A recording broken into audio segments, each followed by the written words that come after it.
Hello everyone, I am Deepak Sawant. Welcome you to my channel Apollo CBSE Classes. बच्चों, आज हम पढ़ने वाले हैं स्टैंडर्ड नाइन्थ में फिजिक्स में जो चैप्टर है हमारा वर्क एंड एनर्जी, उसमें बहुत ही इम्पोर्टेंट टॉपिक आज हम पढ़ने वाले हैं। आज का जो हमारा टॉपिक है ये आपकी स्कूल की एग्ज़ाम के लिए तो बेटा इम्पोर्टेंट है। इसके अलावा जो फिजिक्स का आपका जो बेसिक नॉलेज है जो आगे जाके भी आपको काम आ सकता है, उसके लिए भी आज का टॉपिक बहुत इम्पोर्टेंट है। तो please watch today video lecture till and. तो हम आज क्या पढ़ने वाले हैं वर्क एंड एनर्जी में, तो वो है हमारा what is kinetic energy and expression for the kinetic energy, जिसको हम बोलते हैं डेरिवेशन ऑफ काइनेटिक एनर्जी। तो चैप्टर को हम स्टार्ट करते हैं। तो सबसे पहले बेटा हम देखते हैं what is kinetic energy. Kinetic energy क्या है? तो काइनेटिक एनर्जी मीन्स किसी भी ऑब्जेक्ट के पास उसके मोशन की वजह से, समझो कि कोई ऑब्जेक्ट मूव कर रहा है और वो जो मोशन में, वो जो ऑब्जेक्ट आपका मोशन में है और उसकी वजह से उसके पास जो एनर्जी है उसको हम बोलते हैं काइनेटिक एनर्जी। क्या बोलते हैं? Kinetic energy. जैसे देखो एक एग्जांपल ले लो, एक ट्रक है आपका जिसका मास है 200 kg, वो आपके घर के बाहर खड़ा है। समझो कि आप चलते चलते धीरे धीरे चल रहे हो और चलते चलते अगर ये इस खड़े हुए ट्रक से आप टकराते हो तो बेटा ज़्यादा कोई आपको चोट नहीं लगेगी, थोड़ा बहुत सर पे या वहाँ पे चोट लग सकती है। हाँ, चलते वक्त हमको ध्यान रखना है, तो ज़्यादा चोट नहीं लगेगी। अब समझो यही जो ट्रक जिसका मास 200 kg है, ये अगर चल रहा है मीन्स के 60 या 70 किलोमीटर की स्पीड से मूव कर रहा है और अगर उससे आप टकराते हो तो शायद हमारी जान भी जा सकती है, मीन्स के वो लाइफ थ्रेटनिंग भी हो सकता है। तो ऐसा क्यों है? तो उसका सिंपल सा रीज़न है कि जो ट्रक मूव कर रहा है उसके पास एक्स्ट्रा एनर्जी है जो ट्रक खड़ा है उसके कंपेयर में। तो वो एनर्जी उसके पास एक्स्ट्रा कहाँ से है? क्योंकि वो मोशन में है। तो that truck possesses energy due to its motion, so that energy is known as a kinetic energy। क्या बोलेंगे उसको बेटा हम? Kinetic energy. तो सिंपल सी डेफिनेशन है, kinetic energy means an object possesses energy due to virtue of its motion, so that is called a kinetic energy। कोई भी object के पास मोशन की वजह से जो एनर्जी होती है उसको हम बोलते हैं बेटा काइनेटिक एनर्जी। अब देखो काइनेटिक एनर्जी को आप कैसे डिनोट करते हो? तो काइनेटिक एनर्जी को हम डिनोट करते हैं ई K is equal to, means के ई के, ई मतलब एनर्जी, के मतलब काइनेटिक एनर्जी। काइनेटिक एनर्जी को हम ई के से डिनोट करते हैं। नाउ इसका फॉर्मूला क्या है? तो kinetic energy is equal to 1/2 mv², 1/2 mv²। ये आपके काइनेटिक एनर्जी का, काइनेटिक एनर्जी किसी भी ऑब्जेक्ट की काइनेटिक एनर्जी को डिराइव करने के लिए ये फॉर्मूला हम यूज करते हैं। सो काइनेटिक एनर्जी देखो बेटा क्या है, kinetic energy is equal to 1/2 mv²। Means कि हम ऐसा बोल सकते हैं किसी भी ऑब्जेक्ट की जो काइनेटिक एनर्जी होती है it is equal to the half of the product of mass of an object and square the velocity of an object. किसी भी ऑब्जेक्ट की जो काइनेटिक एनर्जी होती है वो उस ऑब्जेक्ट की जो मास होता है और जो वेलोसिटी का जो स्क्वायर होता है उसका जो प्रोडक्ट होता है, उसका जो हाफ होता है, उसको हम बोलते हैं काइनेटिक एनर्जी, उस ऑब्जेक्ट की काइनेटिक एनर्जी।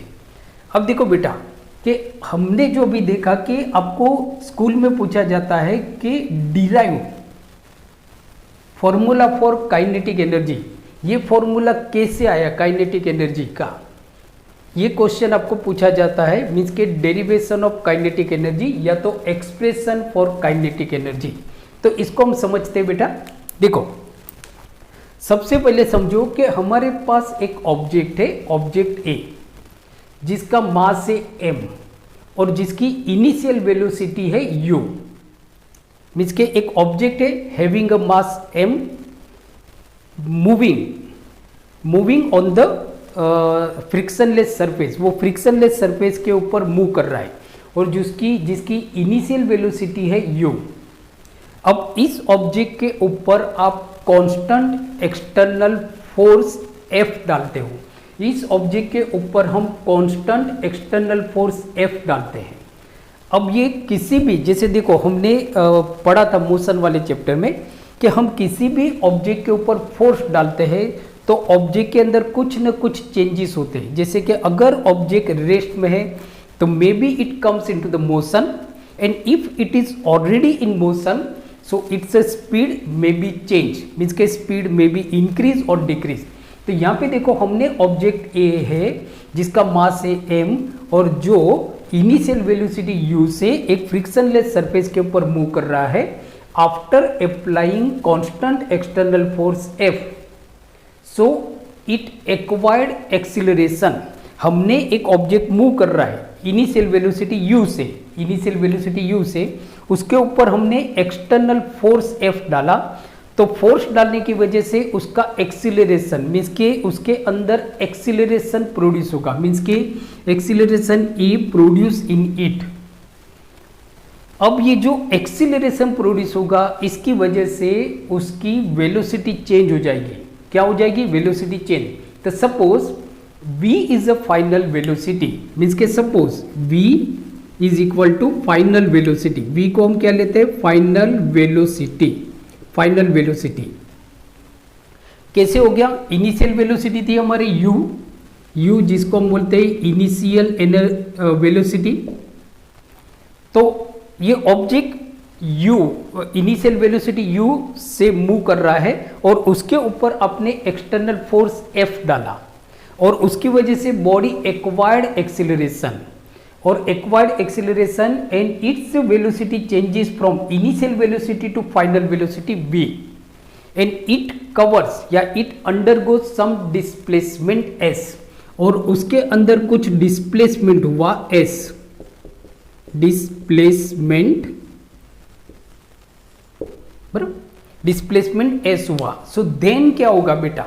जैसे हमने मोशन वाले चैप्टर में हमने एक फॉर्मूला देखा था, तो जैसे देखो मैं वापस रिपीट कर रहा हूँ कि हमारे पास एक ऑब्जेक्ट है जिसका मास है m और जिसकी इनिशियल वेलोसिटी u, मीन्स के object having a mass m moving along a frictionless surface with initial velocity u after apply constant external force F on it produce acceleration, and due to this acceleration object attain final velocity v and undergoes some displacement s, और वो कुछ displacement s लेता है। So then हमारा जो formula है वो है v square minus u square is equal to 2as। v means final velocity, u means initial velocity, e means acceleration, s मतलब डिस्प्लेसमेंट, मीन्स के difference the square of final velocity and initial square of the initial velocity is equal to 2 into the product of acceleration and displacement. Now ये जो formula है इसको हम s में convert करते हैं। So therefore s is equal to v square minus u square upon 2a। ये आ गया हमारा first equation. This is first equation, means के displacement is equal to v square minus u square upon 2a। Now बेटा अब देखो हमने ये जो ऑब्जेक्ट है जिसका मास m है उसके ऊपर हमने फोर्स अप्लाई किया। फोर्स मतलब क्या होता है कि हमने उसके ऊपर कुछ वर्क किया, हमने इसके ऊपर कुछ वर्क किया। फोर्स, अगर आप किसी ऑब्जेक्ट के ऊपर फोर्स डालते हो इसका मतलब क्या होता है कि हमने उस ऑब्जेक्ट के ऊपर कुछ वर्क किया। So that is the work. तो work done on an object, बराबर, work done on an object, इस ऑब्जेक्ट के ऊपर हमारा वर्क हुआ। सो देयरफॉर वर्क की डेफिनेशन क्या है? So W is equal to F into s. Work means what? Work means product of force and displacement. ये हमारा सेकेंड इक्वेशन बना बेटा, second equation. Now according to the Newton second law of motion, according to the second law of motion. जो motion का जो हमारा second law है वो क्या है बेटा? तो मोशन का हमारा सेकेंड लॉ है F is equal to M into A. F is equal to क्या? एम इंटू ए, मीन्स के force is equal to product of mass and acceleration. Mass means body का जो मास है वो। तो ये आ गया हमारा third equation, this is the third equation. Now अब देखो बेटा, फ्रॉम इक्वेशन 1 2 एंड 3, ये तीनों इक्वेशन से, from equation 1 2 and 3, so therefore W is equal to what? F into S। W is equal to what? F into S। So therefore W is equal to F, so F means M into A, M into A into S, S means V square minus U square upon 2A।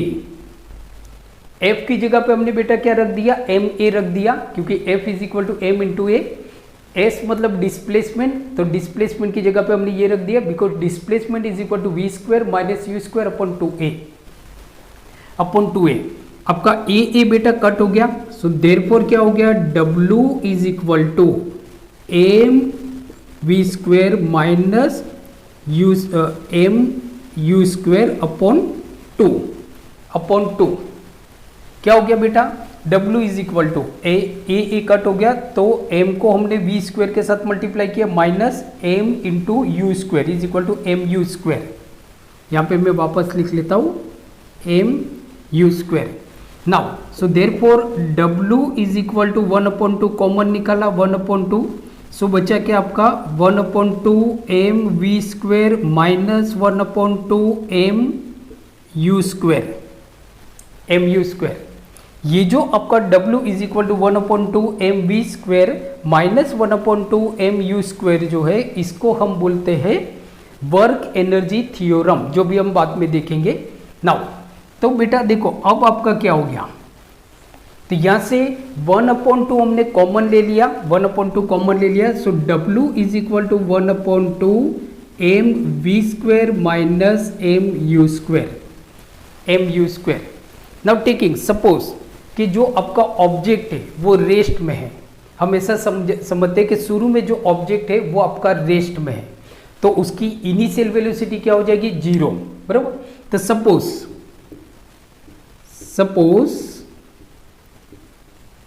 Object at rest, initially rest, so therefore U is equal to 0। U क्या हो जाएगी? अगर कोई भी object खड़ा है rest में है तो उसकी इनिशियल वेलोसिटी तो 0 मानी जाएगी, initial velocity 0, so therefore U is equal to 0। तो अगर हम U की वैल्यू 0 रखते तो m into 0 is equal to 0, so therefore W is equal to 1/2 M V square, 1/2 M V square. W is equal to work is equal to 1/2 M V square. Now work मतलब क्या होता है बेटा? तो देखो अगर कोई भी ऑब्जेक्ट रेस्ट में है और उसके ऊपर अगर हम कुछ वर्क करते हैं, अगर कोई ऑब्जेक्ट इनिशियली रेस्ट में है और उसके ऊपर अगर हम कुछ वर्क करते हैं, तो वो जो वर्क है ना वो वेस्ट नहीं होता है, वो वर्क उस बॉडी के अंदर काइनेटिक एनर्जी के फॉर्म में स्टोर हो जाता है।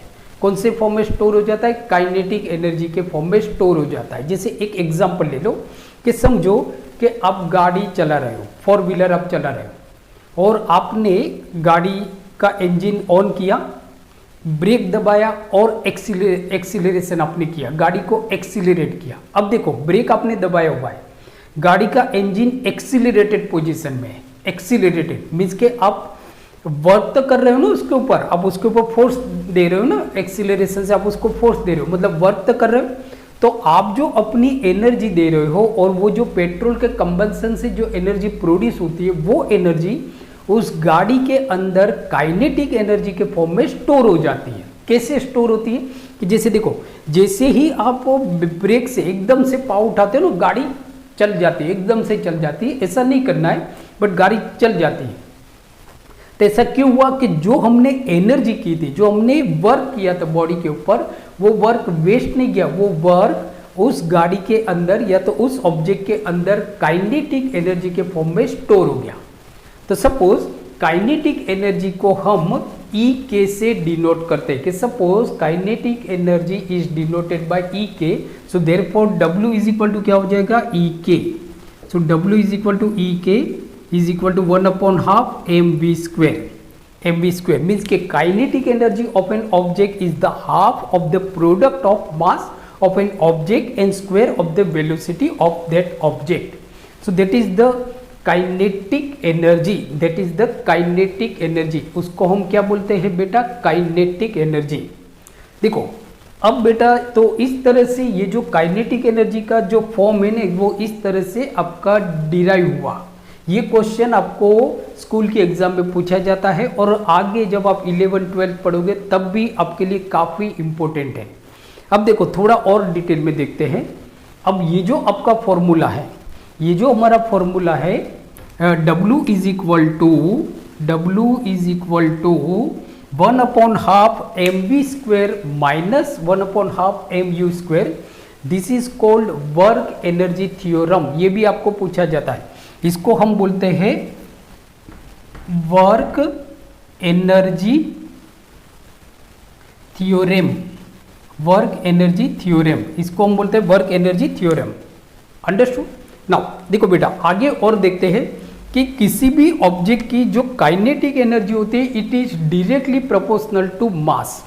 मींस के kinetic energy is directly proportional to mass of an object. Mass of an object, इसका मतलब क्या होता है बेटा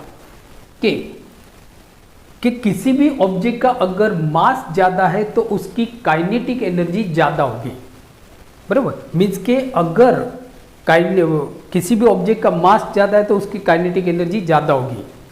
जैसे एक एग्जांपल ले लो कि एक कार है और एक ट्रेन है, दोनों 40 किलोमीटर की स्पीड से मूव कर रही है, दोनों सेम स्पीड से मूव कर रही है, बट जो कार है उसके कंपेयर में जो ट्रेन है उसकी काइनेटिक एनर्जी ज़्यादा है। क्यों ज़्यादा है कि देखो जो ट्रेन का जो इंजन है उसका मास और कार का जो इंजन है उसका मास अलग है।